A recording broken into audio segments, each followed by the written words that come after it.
continuamos con estas sesiones de la Feria Virtual del Libro 2020, a las que nos ha obligado la pandemia a no poder hacer actos presenciales, que hubiera sido nuestro deseo. Y esta tarde en concreto contamos con una gran figura literaria en nuestra Feria del Libro, como es Antonio Filloni de la Guerra. La Biblioteca Pública del Estado y la Consejería de Cultura tenían previsto este año el poder celebrar un homenaje presencial, que queríamos que fuera pues, al aire libre y con gran participación de gente, con música, es decir, un importante homenaje a Antonio Filloni, que como sabéis todos ha sido recientemente Premio Nacional de Literatura del Perú, de poesía de Perú.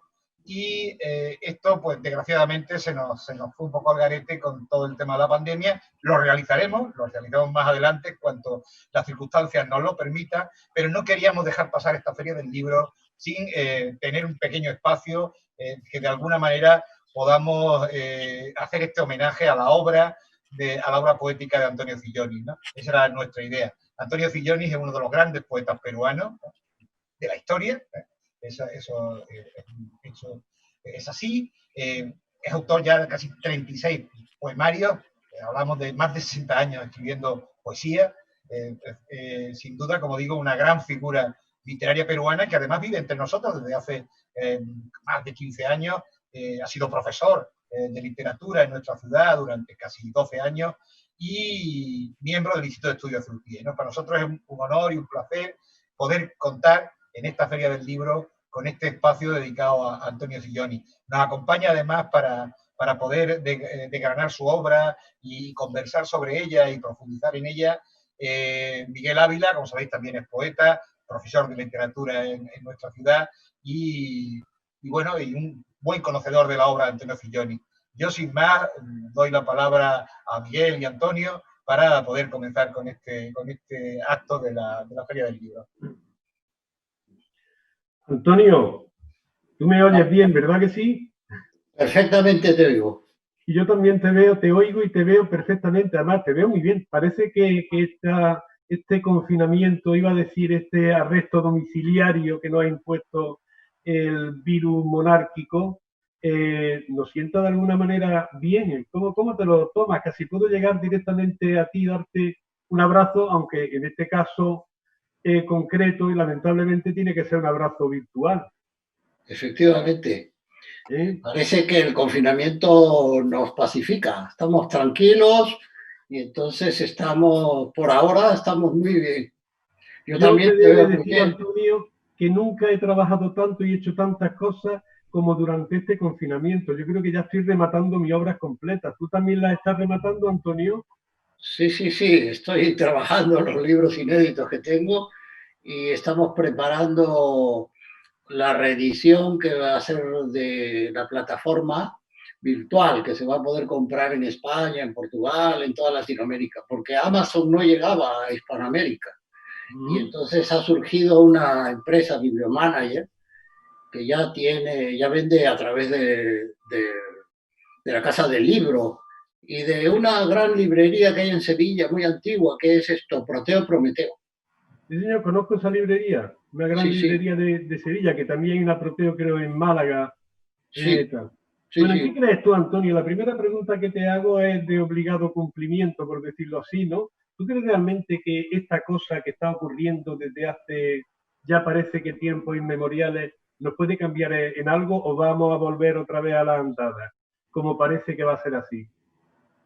Hombre, a mí me gustaría pensar que vamos a cambiar, que nos vamos a volver un poco más de la cultura asiática en ese sentido, de ser más disciplinados. Porque los latinos tenemos mucha fama de ser un poco incívicos, que vamos un poco a la criollada, le llamamos por allá por América. Por aquello de los criollos, que eran los hijos de los españoles. Se ve que eran unos niños rebeldes y de ahí surgió el término de criollada, hacer las cosas pues a la manera de uno. Un poco ácratas, como somos todos los latinos. Mira, Antonio, una cuestión. ¿Tú consideras que el poeta de alguna manera es un visionario? Digamos que se anticipa directamente a la realidad de los hechos que en el futuro, así que el tiempo deja de ser tan relativo como parece que es, sobre todo ahora que estamos encerrados en el futuro, realmente pueden ocurrir esos hechos que el poeta anticipa. Y ahora te diré por qué. Yo creo que el poeta no anticipa, no ve el futuro, es la poesía la que lo ve, porque cuando el poeta está escribiendo pierde ya su personalidad. El poema es el que a uno lo rapta y es el poema el que exige esos caminos. Y uno a veces se sorprende, muchas veces, de lo que los críticos ven en uno, que uno ya en ese estado de rapto, uno no sabe lo que está escribiendo, es impulsivo, no creo en las musas, ese es el fenómeno del dominio, el dominio que está predeterminado por el ritmo, por las imágenes que han aparecido, por esa emoción, por el tono. Vallejo decía que lo más importante en el poema era el tono, y tiene toda la razón. Vallejo no solo es un gran poeta, también es un gran intelectual. Los artículos de Vallejo yo recomiendo mucho que se lean. Pues creo, bueno, te di la razón en parte en lo que acabas de decir, pero yo creo que tú sí que te has anticipado a la verdad y la realidad de los tiempos, y te lo voy a decir por un poema tuyo de uno de tus últimos libros, Usina de Dolor. Una pregunta, por este libro fue por el que te concedieron el Premio Nacional de Literatura de Perú, ¿no? Sí, sí, efectivamente. Por Usina de Dolor me dieron el premio y salió una edición especial, que es esta edición, lleva allí el sello del ministerio, porque ya es de obligado cumplimiento que figure siempre, que se reedite este título, que lo lleve. Es una servidumbre haber recibido ese premio.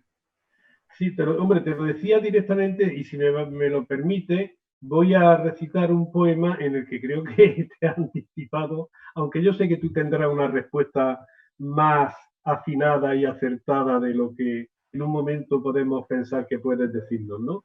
Se titula Nuevo Testimonio, de Usina de Dolor, y me va a permitir que lo recite. Después, si te parece, me gustaría también escuchar recitada de tu voz pues algunas de tus composiciones, ¿de acuerdo? Muy bien, estupendo. Pues mira, lo voy a ver cómo lo podemos interpretar directamente esto, ¿eh? Se titula Nuevo Testimonio. Dice, microscópicas gotas de saliva, después de la tos o el estornudo, andaban apresadas con sus virus al caer difuminadas alrededor de estalagmitas, y ahí quedará la huella de la presencia nuestra en esa cueva. Así también el sedimento de cenizas expulsadas de las centrales térmicas por el consumo de los combustibles fósiles que casi oculta un encendedor ya inservible y oxidado del que nos desprendiéramos cuando en vano juramos no fumar. Escorias de las fundiciones sobre el lecho de los mares de barcos naufragados, como escondrijos de los peces, a donde no llegan las sirenas ni los hombres, pero sí aquella lata de cerveza que lanzáramos al mar desde la playa luego de aplacar la sed. Y un plástico asomando y medio hundido y derretido de lo que fue el bolígrafo con el que habíamos tomado ya estas notas sobre la arena de un desierto. Todo eso quedará como olvido o como pérdida, pero siempre al menos como indudable negligencia entre enormes cantidades de nitrógeno y de fósforo que las lluvias, los ríos y las aguas subterráneas traen a los suelos agrícolas. Este es el nuevo mapa, el nuevo planisferio del planeta, el globo de la Tierra cuya réplica llena de licores se ilumina por la noche y nos alumbra desde el vano de la puerta del estudio, que al apagar su luz poco antes de acostarnos, deja la casa totalmente a oscuras, y entonces vamos hacia la cama a tientas, sabiendo que en el pulsador dejamos la huella de uno de los dedos como certero testimonio tan palpable ya de haber estado, si no en el mundo, al menos sí, en mi casa. Permíteme que diga, esto es un pedazo de poema, pero como la catedral que hay por aquí cerca. Tú me dirás. Ese poema responde a la intención del libro. La poesía tiene una función, evidentemente. Para mí, la poesía, mi poesía, tiene dos funciones. Una, dar testimonio de lo que yo vivo, es decir, de mi entorno. No el personal e íntimo, sino, a veces sí, pero en general, el testimonio social, global. Y en segundo lugar, remover conciencias. Este poema está describiendo la destrucción que estamos haciendo del planeta. Por un lado, esa huella digital que dejamos es el testimonio de haber estado aquí, que todo el mundo deja testimonio de alguna manera en el planeta, pero se contrasta con esa destrucción total e íntegra. Allí también en Perú han visto esa premonición del coronavirus en los primeros versos, en esa tos, en ese estornudo, pero yo pienso que eso es milagros de la poesía, porque no era mi intención adelantarme a los tiempos. No tengo ninguna bola de cristal, no tengo antecedentes, ningún abolengo gitano para yo ver la palma de la mano y la rama de laurel. Yo sigo pensando, Antonio, de verdad que el poeta tiene, no sé si el poeta, junto con la poesía, ambos aconchavados o conchavados, tiene de alguna manera un sentido visionario de las cosas. Sigo pensándolo, ¿eh?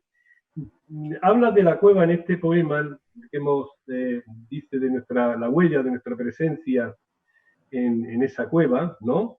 ¿Y tú crees realmente que hemos salido de la cueva o todavía permanecemos en ella? No de la cueva platónica, sino de la cueva donde realmente intentábamos protegernos de la realidad exterior, por decirlo así. No hace falta estar en la cueva. El exterior es igual que la cueva.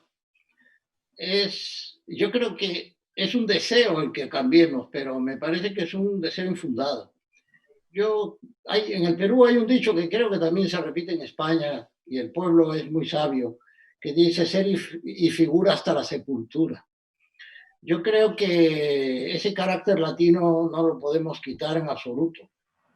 Eso va en nuestro temperamento, en nuestro fenotipo, en nuestro comportamiento social, en nuestro comportamiento personal.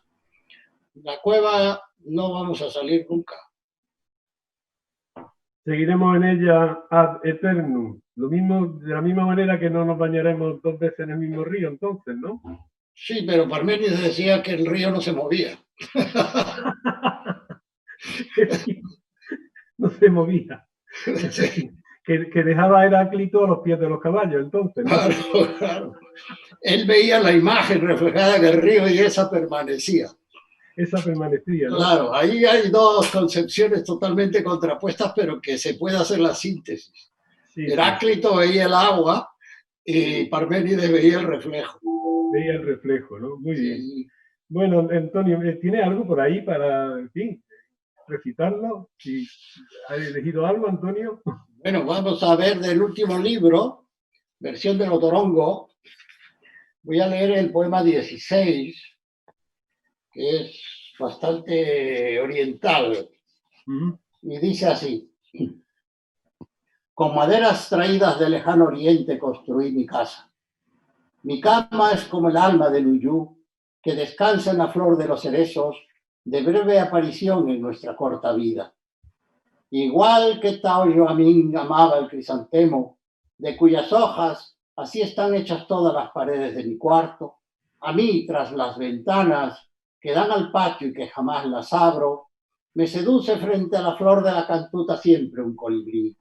Pero lo mismo que Sudunji siento que mi amada es la flor de loto, dormida siempre en una cuna de agua sobre sueños, ya sea como anhelo o bien como letargo, pero que caen ambos en un largo olvido. Muy semejante todo al tembloroso suelo de tablones de madera que soportan mis pasos inseguros al crujir, cuando la voy buscando a tientas, debajo, arriba, al lado, tras las cortinas, detrás de cada mueble, por todo el aire, dentro del cubo de la ropa sucia, que como antes ya nadie lava ahora, o entre las sábanas revueltas de la cama, sin hacer desde que ella se marchara. Este final del poema es muy típico de la poesía, es la ambigüedad, no sabemos por qué se va, por qué ha muerto o porque esa relación ha terminado, y señalar también que aquí hay, dentro de todo el orientalismo, que es evidente, hay un guiño a la cultura andina, porque la cantuta es la flor andina y el colibrí es el pájaro andino. Entonces, a pesar de eso salen las raíces de uno, a pesar de estar en un ambiente oriental. Y el otorongo es un felino también andino, ¿no? Tengo entendido. Sí, el otorongo es un animal muy fiero y muy huraño, no se le ve. No, pusieron unas cámaras allí por la selva peruana y de pronto apareció el otorongo negro. Hay varios tipos de otorongo. El otorongo es una especie de puma, es muy fuerte, muy salvaje. Por eso es lo de la versión del otorongo.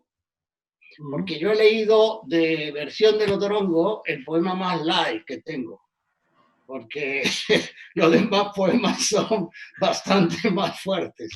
No te cortes, Antonio, vivimos en un país libre y democrático, nos podemos expresar con absoluta libertad. Tú fíjate el otro día, la gente salió a la calle y con absoluta libertad y alegría, como si fuera, que te digo yo, el Mundial de Fútbol, pues se dedicó a reivindicar eso por lo que tanto luchan y luchamos los poetas, que es la libertad. ¿Verdad que sí? Bueno, la libertad está supeditada a la supervivencia, a la sobrevivencia. Entonces, cuando se recorta la libertad constitucionalmente, democráticamente, hay que aceptarlo. Son las leyes, las reglas del juego que nos hemos dado o que nos han dado. Yo sí me las di porque soy muy viejo, pero la mayoría de la población ya no tiene ningún vínculo con la Constitución. Habría que hacer un nuevo juramento. Sí, estoy plenamente de acuerdo contigo. Y volviendo al otorongo, de alguna manera el poeta es como si dijéramos el trasunto, la transferencia del otorongo, ¿no? A la mente, a la emocionalidad del poeta. De alguna forma representa el símbolo de la dependencia, de la rebeldía, de la libertad que se da en el auténtico poeta. La rebeldía y la libertad, efectivamente. Es la versión del otorongo, quiere decir la voz de ese otorongo, que está dando su versión del mundo. Y de un mundo bastante vinculado al Perú, aunque generalmente puede aceptarse en todo el mundo, pero hay muchos guiños hacia el Perú. No solamente así simbólicos como la cantuta o el colibrí, se nombran personajes directamente muy ligados a la historia del Perú, reivindicativa, como son González Prada, el mismo Vallejo, Mariátegui, Arguedas, José María Arguedas, no el boliviano, nombrando pues a los grandes poetas, novelistas, ensayistas que ha tenido el país y que siempre han reivindicado a estos autores el progreso, la libertad, la democracia y los avances sociales. Es decir, que de alguna manera también el otorongo lo que hace es denunciar la devastación a que hemos llevado al mundo, ¿no? No solamente la devastación medioambiental, sino también la devastación humana en la que estamos inmersos, ¿no? ¿Cómo lo ves tú eso? Sí, eso, el otorongo allí, mi otorongo está contestando no solamente a un problema de la naturaleza, que eso ya venía en Usina de Dolor, que por cierto, Usina de Dolor, usina es un término un poco arcaico, un poco frecuente, que es fábrica de dolor. Y es el mundo el que es esa fábrica de dolor. En versión del otorongo es ya la voz salvaje que está reclamando un mejor mundo, pero no solamente lo natural, que eso era Usina de Dolor, está reclamando un comportamiento más ético. El Perú tiene actualmente, digamos que puede tener hasta 5 o 6 presidentes en la cárcel, presidentes de la República. Uno no está en la cárcel porque cuando lo iban a meter a la cárcel se suicidó. Otro no está en la cárcel. ¿Era Alan García quizás?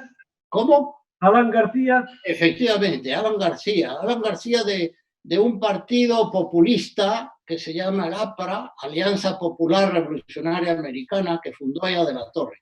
Y el otro presidente es Toledo, Alejandro Toledo, que está reclamado, vive en Estados Unidos, y cuando lo iban a extraditar vino el cierre de fronteras por el coronavirus. Así que el coronavirus no ha llegado mal para todo el mundo. Alguien le agradece muchísimo el no estar ahora en la cárcel, que por cierto las cárceles en el Perú están creando motines enormes porque las condiciones sanitarias no son las más propicias para sobrellevar el coronavirus. Recientemente he releído Conversación en la Catedral del inefable Mario Vargas Llosa, sí, ¿no? Con la sí. diferencia, lógicamente, de ideología, cuando él da a luz de esta extraordinaria novela, que es un diálogo prácticamente continuado, Sí. Y refleja ahí concretamente la realidad del Perú de aquellos años. Me parece que el libro lo publica en el 69, o de los años 60, cuando empieza a escribir y tal. ¿Tú crees que la realidad del Perú actual tiene de alguna manera un referente idéntico a lo que fue entonces? Yo como referente de la realidad peruana no nombraría tanto la Conversación en la Catedral de Mario, sino más bien 7 ensayos de la realidad, de interpretación de la realidad peruana de José Carlos Mariátegui. Esos 7 ensayos van abordando el problema agrario, incluso hasta la literatura. El último ensayo es el proceso literario. Eso se lee y es el Perú actual. El Perú cambió radicalmente con el golpe de Estado del general Velasco Alvarado, porque ahí dio una sensación de que todo el mundo recuperaba su dignidad. No se sabe, no se puede entender si no se vive esa experiencia. En España no se vive esa servidumbre, esa humillación. Yo tengo una anécdota que me hizo ver y comprender ese problema de los que no eran blancos, de los que no eran oligarcas en el país. Yo en el año 63 me apunté a los campos de trabajo universitarios en pleno régimen franquista. Yo estudiaba en la Complutense y estuve a pico y pala porque iba a ir con un amigo y yo le pedí para ir a las minas y él, que era andaluz, me dijo que eso era muy incómodo. Y acabamos en Córdoba en unas excavaciones arqueológicas. Y yo me pedí el trabajo no de estar con la brochita quitando polvo a la cerámica, sino estar desbrozando el campo a pico y pala para ver lo que era ser un trabajador de manos callosas. Y cuando terminamos y nos pagaron, nos fuimos a celebrarlo al Parador de Córdoba. Y al entrar ya duchado, bien vestido, ya no con el mono de trabajo, ya no lleno de polvo hasta las pestañas, me encontré con una gran alfombra en la entrada del parador. Y lo que hice es quedarme quieto y rodearla para no pisarla. Yo había asumido mi condición de proletario, de trabajador, cuando yo había pisado alfombras. Harto estaba de pisar alfombras en mi vida, porque mi familia es de la oligarquía peruana. Ahí yo comprendí el tema. Bueno, eso cambió con Velasco Alvarado, pero después de Velasco Alvarado vino el tema de Morales Bermúdez, que todos los pasos que había dado de socialización del país los retrotrajo Morales Bermúdez. Pero lo que no pudo es evitar que la gente se aferrara a su dignidad humana y ya no se doblegara, no se humillara, porque nadie es más que nadie. Esa es mi radiografía que hago. Por cierto, la catedral no es la Catedral de Lima, es un bar. No sé. Es un bar que está cerrado ya, pero que queda al fondo de la avenida Alfonso Ugarte, cerca del río Rímac. El río Rímac es lo que le da el nombre a la ciudad, porque la ciudad cuando la funda Pizarro se llama Ciudad de los Reyes. Pero todo el mundo nunca hace caso de los nombres. En Madrid nadie llamaba la avenida José Antonio, sino la Gran Vía. Lo mismo en Lima, todo el mundo decía el Rímac, de ahí dio el Lima. Sí, pero después llegó Fujimori con las rebajas, ¿no? Bueno, Fujimori es un caso aparte. Fujimori es un hombre que nació en Japón, aunque él diga que no, de nacionalidad japonesa. Argentina permite que sean presidentes extranjeros, pero el Perú no. O sea que mintió. Pero él era callado, como todo oriental, y su rival en las elecciones era Mario Vargas Llosa. Y Mario Vargas Llosa, intelectual, muy inteligente, yo lo reconozco, en la televisión dio una verdadera lección magistral de economía, diciendo en plena crisis que nos había dejado el señor Alan García, este que se suicidó, llevó a la ruina al país económicamente porque había una inflación del 1000% y hasta del 1000×10. La gente cobraba su sueldo y lo cambiaba en dólares para evitar la devaluación automática e inmediata del día siguiente. Entonces, Vargas Llosa dijo que había que hacer que los precios subieran al máximo y que luego bajaran según la oferta y la demanda. Eso fue su suicidio político. Fujimori no dio ningún programa. Ganó las elecciones gracias a Mario Vargas Llosa. ¿Y qué hizo? Aplicar el programa de Mario Vargas Llosa porque ni siquiera tenía programa. Se dio un autogolpe, se pasó del Palacio de Gobierno a vivir al casino militar para arroparse de los militares. El problema que tuvo es que se juntó con Montesinos. Montesinos. Y Montesinos era un hijo de un gran terrateniente oligarca arequipeño que se arruinó porque era un botarate. Y entonces todo su afán era enriquecerse. Y ahí empezó toda la corrupción, ahí empezaron los paramilitares, las matanzas indiscriminadas. Bastaba con algo así como los años de la Inquisición del siglo XVI, en que te acusaban de ser hereje y demuéstralo metiendo el pie en aceite hirviendo. Si te quemas, es que eres culpable. Pues algo parecido. Te acusaban de senderista, te acusaban de terrorista y Santas Pascuas.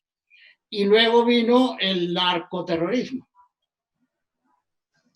Si me dejáis... Mira, recientemente tú has estado... Sí, dime, José. Me gustaría hacer una pregunta. Volviendo un poco al tema poético, Antonio, durante mucho tiempo, o muchos críticos han hablado de una cierta insularidad de tu obra poética, hablando fundamentalmente de su originalidad, en el sentido de que quizás por tu largo extrañamiento, tu largo exilio de Perú, pues has desarrollado un lenguaje poético propio, distinto del de otros poetas peruanos. ¿Tú qué opinas de esa cuestión? Y también me gustaría un poco que nos definieras un poco tu poesía, ¿no? ¿Cómo la ves tú? Sí, sí.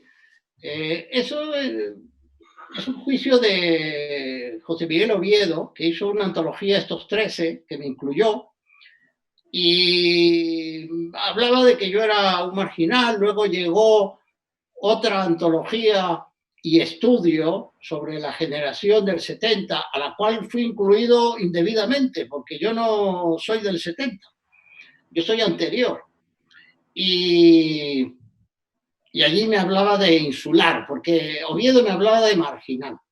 Y luego Melis, últimamente, un gran peruanista, Antonio Melis, ya fallecido, que era catedrático de la Universidad de Siena, hablaba de que mi poesía era totalmente insólita en el campo de la literatura hispanoamericana. Yo creo que eso se debe, por un lado, a ese alejamiento, porque yo creo que el trabajo del poeta es un trabajo silencioso y solitario. Y yo no soy amigo de grupúsculos, de generaciones, de juntarse y de adoptar un lenguaje común, unas ideas comunes. Pero también gracias a, no solo a esa distancia que me permitía distanciarme también de los lenguajes poéticos del Perú, sino también yo estaba distanciado viviendo en España, porque yo he vivido casi toda mi vida en España, desde el año 61 menos 2 años he vivido en España.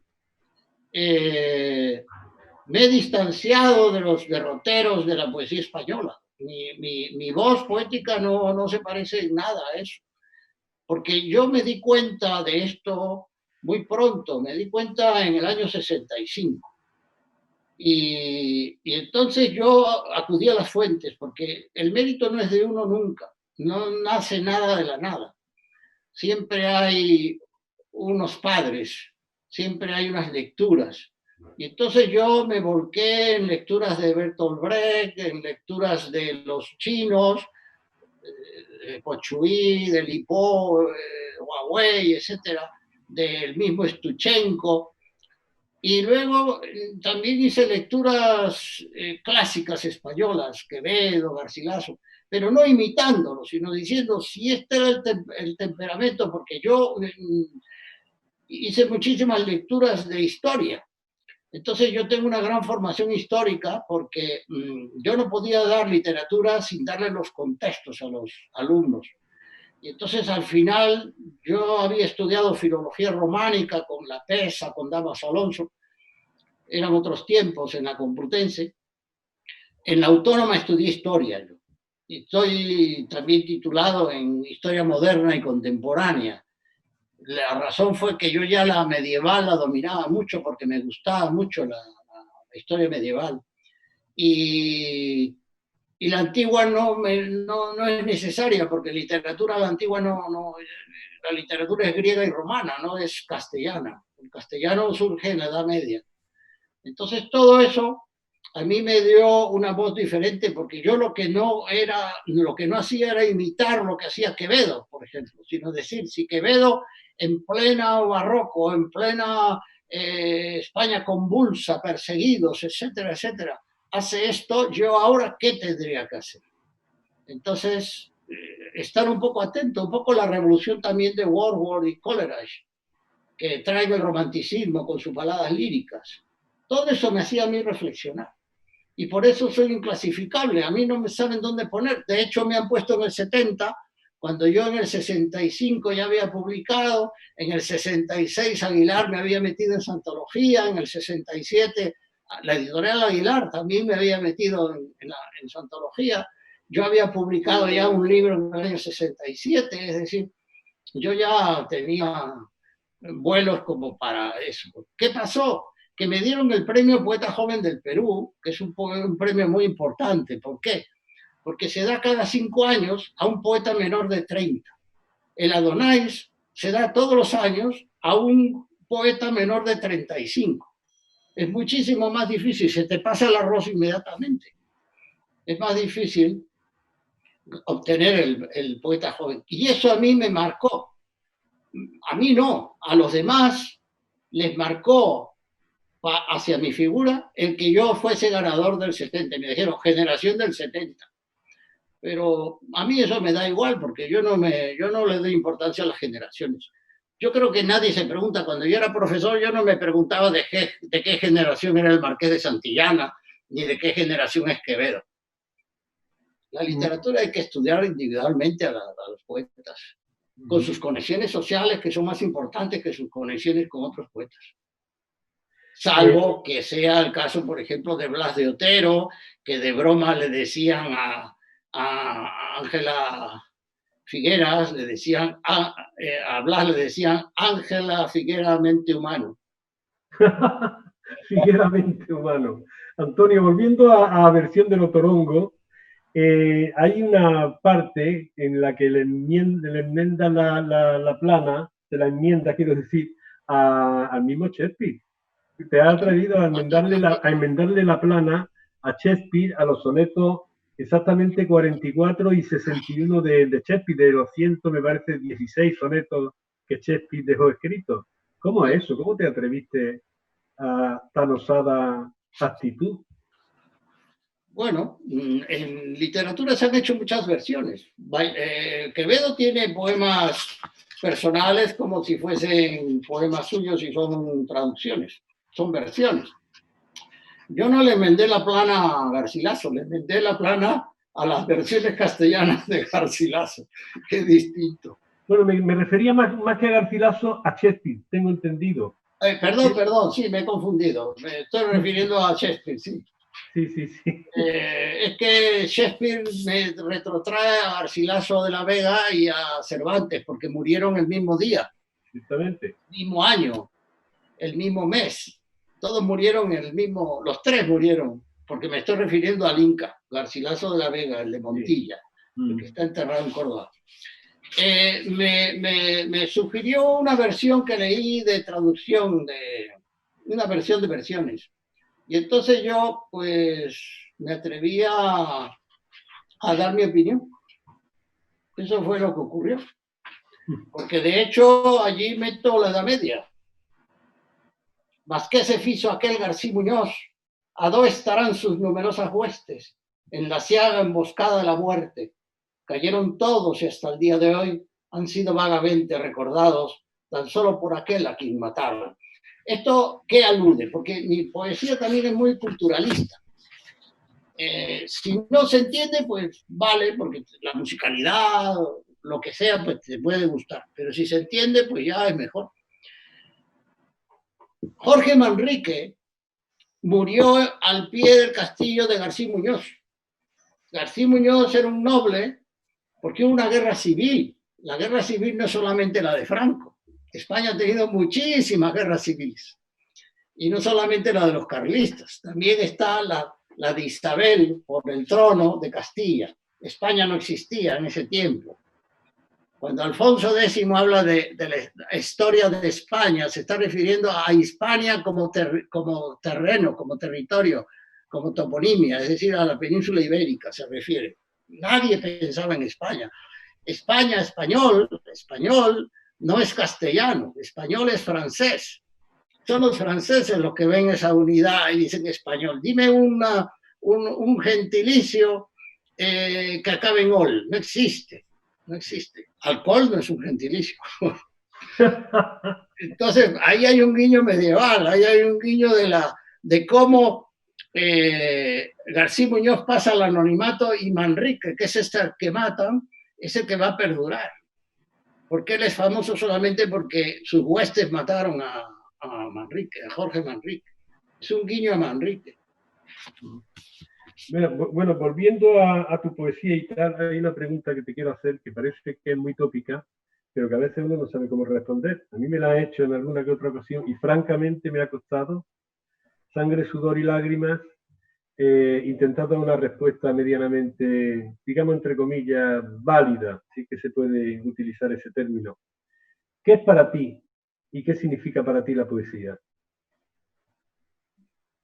Para mí, la poesía ha significado varias cosas, porque el primer encuentro con la poesía fue muy de pequeño, una actuación que hubo en el Teatro Municipal de Lima que me llevaron mis padres y salió un declamador a declamar un poema que yo he querido saber de quién es y nunca lo he sabido, porque me contaban luego a mí, el ama de llaves que teníamos en casa, el Aya, me contaba que yo siempre repetía esos versos, ay, mi borriquito, ya se murió mi borrico, etcétera. Eso me impresionó terriblemente. Eso fue un encuentro emocional que tuve con la poesía, pero se me borró al instante. Seguramente comí un plátano y me gustó más el plátano. Pero ya en tercero de media, en tercero de secundaria, con una carrera de 5 años era allí, con 14 años, en el año 58, ya tuve contacto con la poesía como lector y me cautivó. Me cautivó emocionalmente la sonoridad, la belleza. Y ya poco a poco, desde entonces, escribí poesía, desde entonces leí poesía y desde entonces viví para la poesía. Pero también fue un encuentro con la poesía sumamente superficial. Ya con el tiempo he ido viendo que la poesía es más que esa emoción sonora, de esa emoción de imágenes que te presentan, sino que también hay un discurso cultural, hay un discurso social, hay un discurso semántico. Por supuesto que el fonético es muy importante. Y luego ya, pues aquello que hemos nombrado del tono, etcétera, etcétera. Y la función que decía antes, todo poeta es libre. Hay quien escribe para divertir, hay quien escribe para pasarse el rato. La poesía es como un caramelo que te endulza la vida, pero ese caramelo de pronto, de tanto chuparlo, ya llegas al hueso, ya llegas al núcleo y ya eso es hiel. eso ya no es miel, eso es hiel, eso es una servidumbre. Ya respiras poesía, piensas poesía, sientes poesía, vives poesía, y entonces eso ya es una tortura. Como decía Rapau en su poema La isla sobre el lago, que eso indica un solipsismo muy grande, la isla sobre el lago, en el lago. Y decía, oh Dios, oh Venus, oh Mercurio, protector de los ladrones, etcétera, etcétera. Dadme cualquier oficio que no sea este en que tengo que estar estrujándome el cerebro. Hacer un poema es mucho más difícil que hacer prosa. Porque es decir, que ser poeta es como estar condenado. Ya nos condenó de alguna forma el mismo Dante, ¿no? A uno de los últimos círculos del infierno. Claro, claro. Pues vaya. Y Platón nos expulsó de su república. La república era un libro utópico, cómo debería ser la sociedad perfecta. Y dijo, aquí poetas no queremos. ¿Por qué? Porque cuando yo leo un ensayo, yo me pongo en guardia, a ver de qué me quiere convencer este individuo. Cuando yo veo el teatro, pues salgo y digo, ¿qué? ¿Nos tomamos una cerveza? Yo he visto un espectáculo, he visto un circo. Cuando yo leo una novela, digo, bueno, estos son cuentos chinos. Pero cuando leo un poema, me emociona. Y la emoción me hace me lleva esa emoción afectiva, sentimental, ese cautivamiento sonoro, me lleva a aceptar esas ideas. Por eso la poesía no le gustaba a Platón, porque Platón en el fondo no era un demócrata. Es decir, tú no eres precisamente un poeta, por decirlo en Román Paladino, solipsista. Eres un poeta de una gran dimensión social. Lo demuestras en todos tus libros. Bueno, más especialmente en Usina de Dolor, que si te parece yo puedo leer el poema que hace el número 21, en números romanos, y dice así, es un poema de una dimensión social absoluta, total, como prácticamente la mayor parte de la poesía que tú escribes, que es una poesía comprometida directamente con el ser. Buscando pan hasta debajo de las piedras, sacando pan del fondo de los basurales, pero después trenzando fuerte el hilo fúnebre que me ata siempre, umbilical, al hueso de una fosa, hasta lograr que sea ya una soga gruesa para salir del pozo seco en el que estamos todos desde que nacemos. Y así esperando, tejemos la esperanza mientras permanecemos desesperanzados, así durante meses que después son años, viviendo en este inmenso saco amniótico terrestre de estrellas por la noche y nubes blancas durante todo el día, como estelas del rumbo de los aeroplanos, en el punto intermedio en que de aquí se aleja al mismo tiempo que se acerca allá entre pájaros, cuyas sombras recubren brevemente las huellas de los animales y los hombres. Aquí, aquí abajo en el lugar del óbito, en donde queda al menos el consuelo en la ceniza o en el polvo de haber vivido entonces aún desconsoladamente. Claro, esa ética la tengo yo de mis lecturas de Vallejo, de mis lecturas de José María Arguedas y de Mariátegui. Pero además de mis experiencias desde niño, porque mi abuelo paterno tenía una gran hacienda de algodón en el sur de Lima, en Ica, concretamente en el Valle de Chincha. Era dueño de prácticamente casi todo el valle. Y mi abuelo materno tenía una hacienda en el norte, en el Valle de Virú, cerca de Trujillo. Y yo veía ahí las injusticias sociales, las injusticias económicas. Entonces, mi hermano también las veía, pero eso fue en el temperamento de uno. Yo era más sensible siempre. Si no, ¿de qué iba a estar yo repitiendo ahí mi borriquito? Ya se murió mi borriquito. Mi hermano era totalmente opuesto a mí. Éramos, porque mi hermano ya falleció, éramos temperamentos muy distintos. Eso va también en la persona. A mí la poesía de Vallejo me impactó de tal forma que yo seguía escribiendo como Vallejo, entonces dejé de leerlo. Eso es una de las cosas que dije antes del año 65, que cambié las fuentes. Y por eso también soy como un bicho raro, no solamente en mi familia, en la sociedad, sino también soy un bicho raro en la poesía, porque esa carga ética, esa carga social, no la tienen muchos. Hay un gran poeta peruano, muy amigo mío, Alberto Alarcón, que es de Piura, del norte del Perú, que me dijo, mira, señores, a mí no me gusta la poesía política. Yo jamás he gustado de esa poesía social, de esa poesía comprometida. Sin embargo, la tuya sí me gusta. ¿Cómo lo consigues? Y claro, se creó una expectación porque había mucha gente ahí. Y yo, después de estar un tiempo callado, así como reflexionando, le dije, pues mira, francamente te diré que con mucho esfuerzo. No le vendí la burra coja. el truco. Pero el truco es ese, el truco es la emoción. Sí, es emoción. Si tú me preguntas qué es poesía, es emoción. No es otra cosa. Sí, sí, sí. Hay emoción, malo. Sí.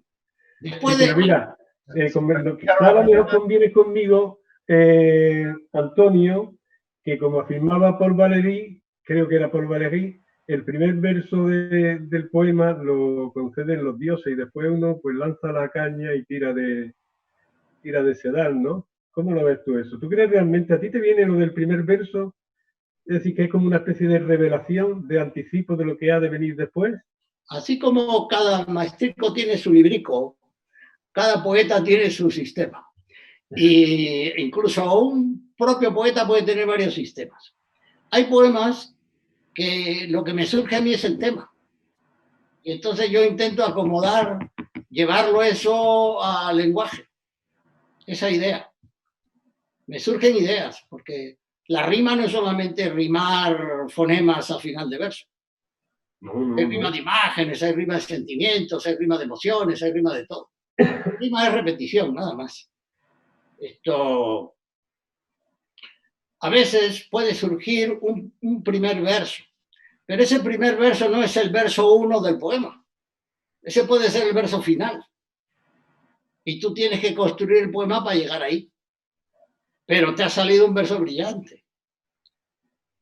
De los dioses no sé, porque no los conozco. Eso es fruto de la casualidad, del instinto. Yo creo que fruto de uno mismo. Otro que decía eso mismo creo que era Rilke. Yo soy más partidario de la frase de Valéry, que esa es la tortura, mi venganza, así como decía Ezra Pound, que se trituraba el cerebro. Mi venganza es que se la trituren los críticos. Porque Paul Valéry dice que el poema no se termina jamás, que se abandona. Lo que quiere decir es que la perfección no se va a conseguir nunca. Yo reviso y reviso mis poemas, porque me doy cuenta después de que falta algo, de que sobra algo, de que hay que cambiar algo. Y eso a los críticos les mata. Bueno, está entonces lo que dijo Paul Valéry de que el poema nunca se termina, sino que se abandona, en la misma línea de que la decía que seguía el hiperestésico de Juan Ramón Jiménez cuando dijo aquello de no le toquen más que así en la rosa, ¿no? Con leísmo, sí, claro, incluido. Porque la rosa tiene espinas. Juan Ramón Jiménez es un gran poeta. Es un gran poeta. Ahí es otro error de los críticos y de los profesores que siguen a la crítica. No hay una deshumanización de la poesía. Cuando Juan Ramón Jiménez dice inteligencia, dame el nombre exacto de las cosas, eso no es frialdad, eso no es deshumanización que dijo Ortega. Todo es humano. Incluso si yo digo X es igual a A cuadrado más B cuadrado, eso es humano. El problema en la distancia, la diferencia entre un matemático y Juan Ramón Jiménez es que cuando dice inteligencia, dame el nombre exacto de las cosas, ahí está la emoción. Por eso es humano. Eso no lo dice un perro. No. Salvo tu perra, que creo que es muy tonta. Ciertamente. Miguel, voy a hacer una preguntita, ¿te parece? Vale. Antonio, tengo interés por conocer Yo sé que cuando al terminar tus estudios volviste a Perú, trabajaste en el gobierno de Velasco Alvarado, en concreto el Instituto Nacional de Cultura, creo que llevaste la editorial del instituto, un poco trabajaste en los aspectos culturales del gobierno revolucionario de Velasco Alvarado, y vas a dimitir a la llegada de Morales Bermúdez. Y me gustaría conocer un poco cómo fue ese tiempo, tu trabajo en el instituto, tu gestión cultural. Tengo interés en conocer ese periodo de tu vida. El proceso revolucionario enlaza con toda esa experiencia que yo tuve en Córdoba, que he descrito, de que yo veía la realidad peruana no solamente en mis vivencias, sino también en las lecturas de Mariátegui, en esos 7 ensayos de interpretación de la realidad peruana. Y yo veía que el Perú era muy injusto. Entonces, cuando surge ese gobierno, pues yo me pliego inmediatamente a él. Cuando llego al Perú de vuelta, después de haber realizado mis primeros estudios en la Complutense en filología románica, yo me encuentro que casi nadie apoya a Velasco Alvarado. Y esa es la razón por la cual va a caer él. Dentro de las propias Fuerzas Armadas, ni siquiera el propio ejército lo apoyaba. Ya no digamos la aviación, que tiene un tinte burgués, de clase media, y menos aún la Marina, que es muy aristocrática y que era oligárquica. Pero tampoco lo apoyan los prochinos ni los trotskistas. El APRA tampoco. No lo apoya, por supuesto, la oligarquía y los partidos de derecha. Entonces, el único partido que lo apoyaba era el Partido Comunista del Perú. Pero, paradójicamente, el Partido Comunista del Perú era estalinista y había destruido el Partido Socialista de Mariátegui. Mariátegui había formado un partido socialista, y para que entendamos lo que es Mariátegui, decía peruanicemos el Perú. Mariátegui decía creación heroica, ni copia ni calco. Entonces él estaba frontalmente en contra del estalinismo. Él decía que había que hacer un socialismo, unas reformas peruanas desde el Perú, desde sus propios parámetros. Que ese es el gran error de hoy de muchos, que prefiero no nombrar quiénes, pero que hablan de las democracias como si fuese una importación, como si estamos importando chocolate. La democracia norteamericana no tiene nada que ver con la democracia que tenemos ahora en España, o la democracia francesa, o la democracia... Y por último, la democracia tiene muchos problemas por resolver. Entonces, yo empecé a trabajar allí. ¿Por qué dimití? ¿Cuál fue el enfrentamiento? Cuando va a haber un golpe, cuando va a haber un cambio brutal, por ejemplo, que hemos tenido nosotros del paso del franquismo al posfranquismo y del posfranquismo al neofranquismo, porque esa es mi visión de la historia de España, desde el año 36, aquí hubo un franquismo, luego hubo un posfranquismo y ahora estamos en un neofranquismo, en unas intenciones de volver a muchas cosas de Franco. Allí en el Perú pasaba lo mismo. Cuando va a venir el golpe de Morales Bermúdez, que va a destruir todo lo del plan Tupac Amaru de Velasco Alvarado, el plan Inca, que se llama el de Morales Bermúdez. Ya las discusiones ideológicas están previas, sobre todo en el Instituto Nacional de Cultura, que la ideología es fundamental. Entonces yo había viajado a La Habana, a Cuba, y en Cuba habíamos ido una comisión con la dirección general y yo como director de la editorial y otros más a firmar un protocolo cultural. Ese protocolo cultural establecía en lo que a mí me competía el que los cubanos hacían una antología poética y yo la publicaba. Y en contrapartida, el Consejo General de Cultura, no yo, el Consejo General de Cultura, que era una institución que existía, hacía una antología poética y los cubanos la publicaban. Yo era el director y a la vez, como el jefe de publicaciones no periódicas, el de los libros, estaba ese puesto vacante, yo también lo ejercía, trabajaba el doble. Pero en el de publicaciones periódicas, que llevaba la revista Textual y todas las otras revistas que teníamos, la llevaba Mario Raceto.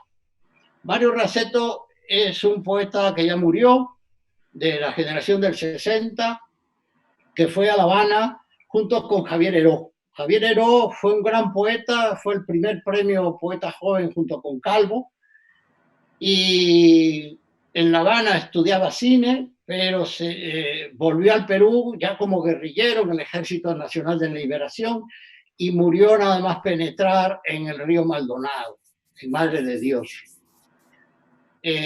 Raceto se desengañó, no quiso comprometerse, quería irse de Cuba, le decían que con calma, total que llegó al Perú hecho un basilisco. Entonces, como tenía esa animadversión contra Cuba, él quitó poetas y puso poetas como Alberto Padilla, que no sé si ahora la gente lo va a saber, pero Alberto Padilla creó un problema enorme, un remesón en toda la intelectualidad internacional. Yo vivía en Madrid cuando surge esto de Alberto Padilla y a mí me llama el agregado de prensa de Cuba y me entrega todo el dossier de lo que aportaban todos los defensores de Berto y todo el cuestionamiento de Cuba. Hasta ese punto llegaba la cuestión. Yo tenía entonces 27 años, era muy joven. Cuando yo estoy en Cuba también tengo 28, 29 años cuando yo tengo ya un alto cargo. Y ahora reflexionemos todos, porque aunque no se viva esos momentos, es lógico. ¿Cómo reacciona Cuba si le alteramos el documento? ¿Cómo reacciona Cuba si le metemos gente anticubana, poetas que están contra el régimen castrista, en un protocolo que hemos firmado? Estamos creando ya no un problema de editorial, estamos creando un problema político al Perú, un problema internacional.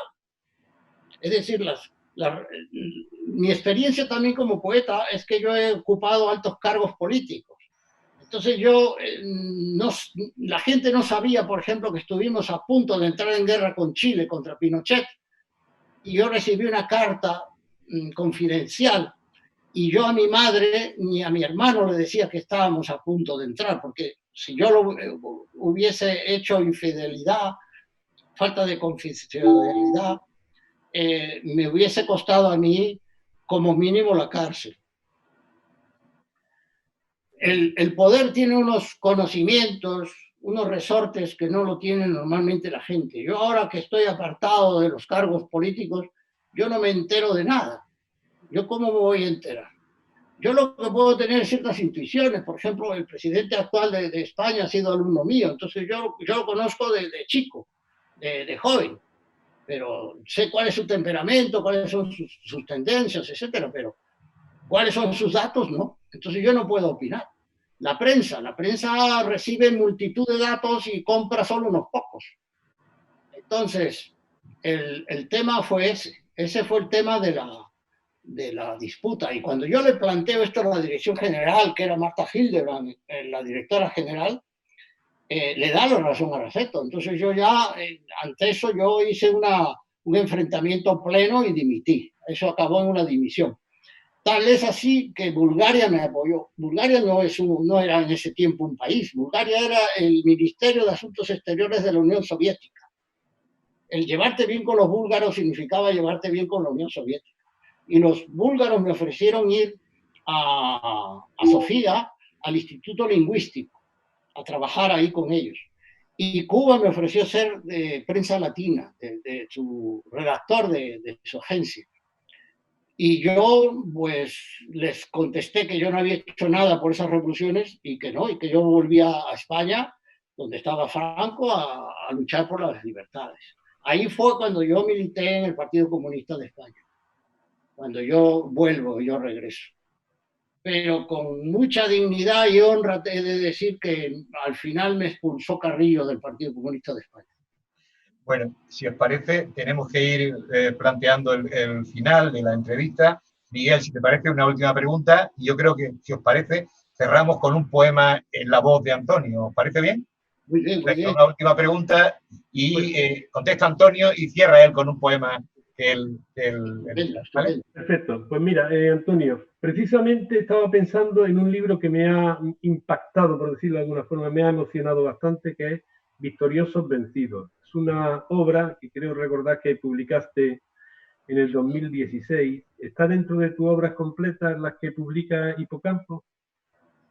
Sí, sí. Sí. En la nueva versión de Hipocampo, de la obra completa, en el último tomo, el cuarto tomo, el quinto tomo todavía no va a salir, pero ya estoy reuniendo con los los poemarios inéditos y dos poemarios éditos que son, si no me equivoco, versión del Octorongo y Usina de Dolor, más los inéditos.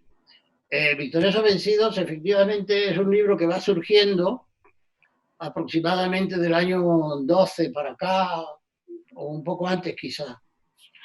Es toda una visión mundial del aspecto político y social y económico y democrático del mundo. Porque arranca con un poema cantoral de la doctrina Monroe, que eso es un senador norteamericano que decía América para los americanos, pero entendido los americanos, no los argentinos, sino ellos. América para nosotros. Y esto era la confrontación del siglo XIX pasó al XX, en que cuando América hispana deja de pertenecer a España, entra Inglaterra a dominarla económicamente. Y entonces Estados Unidos le está diciendo a Inglaterra, quita los pies de aquí. América para los americanos. Y ahí hay toda una visión del mundo americano y de la caída de las Torres Gemelas, etc. Y así va siguiendo hasta el último poema añadido en la reedición, ya no figuraba en el 16, se ha ido incrementando el libro, igual que Antonio Machado aumentaba sus soledades, etc. Y es un poema que voy a leer de este libro de Victoriosos Vencidos, que surge el poema aparte de una nota de prensa. Curiosamente, los dos últimos poemas surgen de una nota de prensa. Uno que es el falso rey Midas, ese que convertía todo en oro, porque la colonia, el virreinato, era llevar oro y plata a Sevilla y de ahí ya repartirla.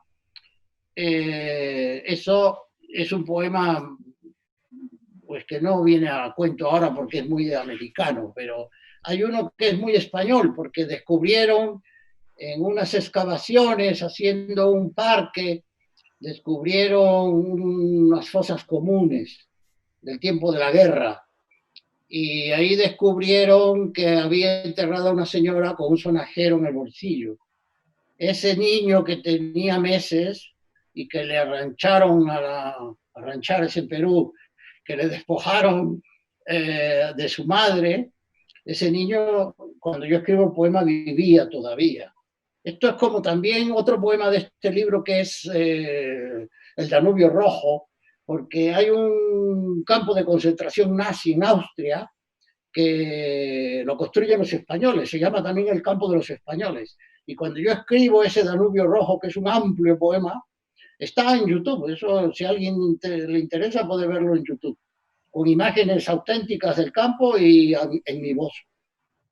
Pues vivían muchos todavía de los que habían sobrevivido a las matanzas terribles del campo.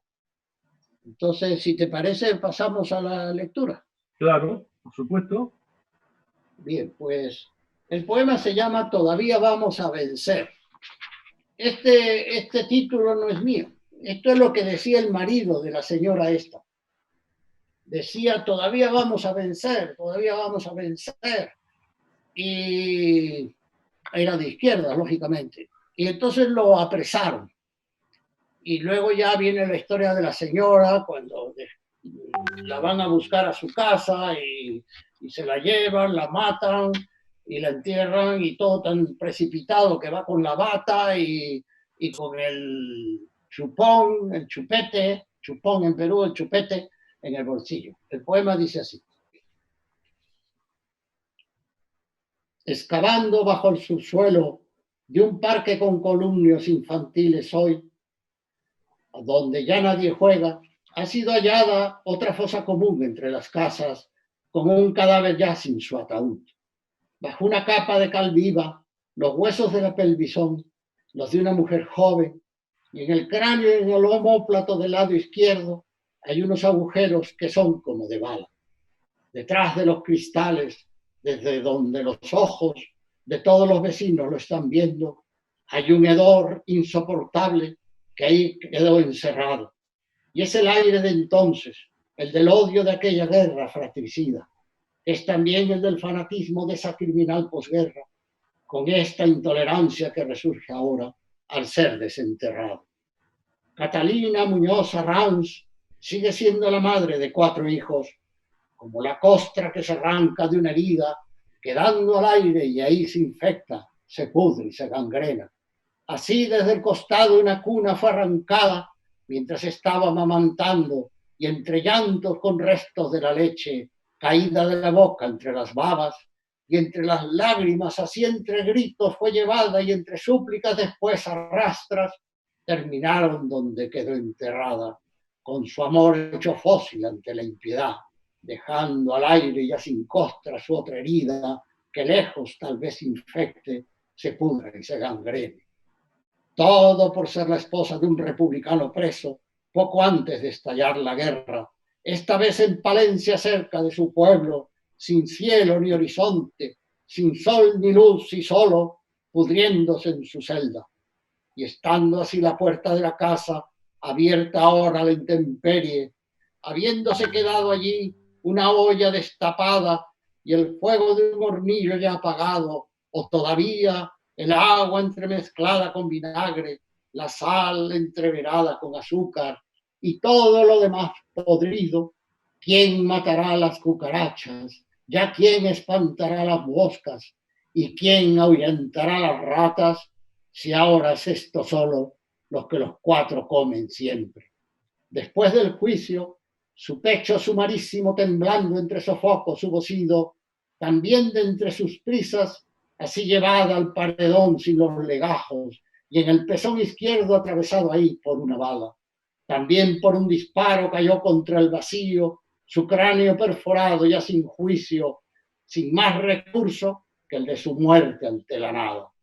Estando así las suelas de sus zapatillas, tan ágiles y silenciosas antes, en acallar de su hijo el llanto con una ubre entre sus labios, o meciéndolo acurrucar bajo sus párpados el sueño, ya cerca de su delantal solícito y resuelto siempre, y tan desprevenido y descuidado ahora, que se tendió tan rápido en silencio en una oscura y encubierta eternidad. Y tan precipitadamente todo, que aún llevaba en el bolsillo un sonajero, el de su hijo, que desde entonces no lo oyó sonar jamás, el más pequeño entre sollozos, el de tan solo apenas 8 meses de desvelo sin sus manos, con un llanto sin pecho que lo alivie inconsolable, de quien ahora sigue vivo todavía, sin poder acordarse nunca de una voz que acaso lo arrullara, o de una cara que tal vez entonces él viese sonreír, pero ahora sin distinguir su olor entre el color de los vestidos o entre los huesos de los esqueletos descubiertos, cuáles son ya los de su madre. Así de tan precipitado todo, que todavía estaba un sonajero sorprendido en el bolsillo, un sonajero mudo que no amordazó entonces los disparos, un sonajero quieto que quedó amortajado, el que durmió al costado amargo de la vida y ya dormito al lado dulce de la muerte, de su cadáver escondido bajo el columpio en que mecía la soledad de su niñez abandonada, o por el tobogán hacia donde instintivamente caía siempre su orfandad desamparada. Porque el hallazgo fue precisamente debajo de un parque infantil de juegos. Y este poema es muy político, pero lo borra la emoción, porque lo que hay que ver es la humanidad, ahí la humanidad de la gente que se están matando, de uno y otro bando. Yo ahí no soy partidista. La inhumanidad de la gente es lo que resalta ese poema. Muchas gracias, Antonio. Muchas gracias, Miguel. Se nos acaba el tiempo. Espero que pronto podamos vernos leyendo y escuchando los poemas de Antonio en público, al aire libre, incluso algunos de sus poemas musicados. Espero que pueda ser muy pronto. Desearos que estéis bien hasta ese momento de reencontrarnos y muchas gracias por esta magnífica entrevista que habéis colaborado a hacer en esta Feria del Libro de Ceuta 2020. Muy buenas tardes. Mi agradecimiento también, no solamente a la biblioteca, al Instituto de Estudios Ceutíes, sino a toda la ciudad de Ceuta, que me ha tratado con tantísimo cariño todos estos años. Desde el año 2001 hasta aquí ya son 19 años con todos vosotros.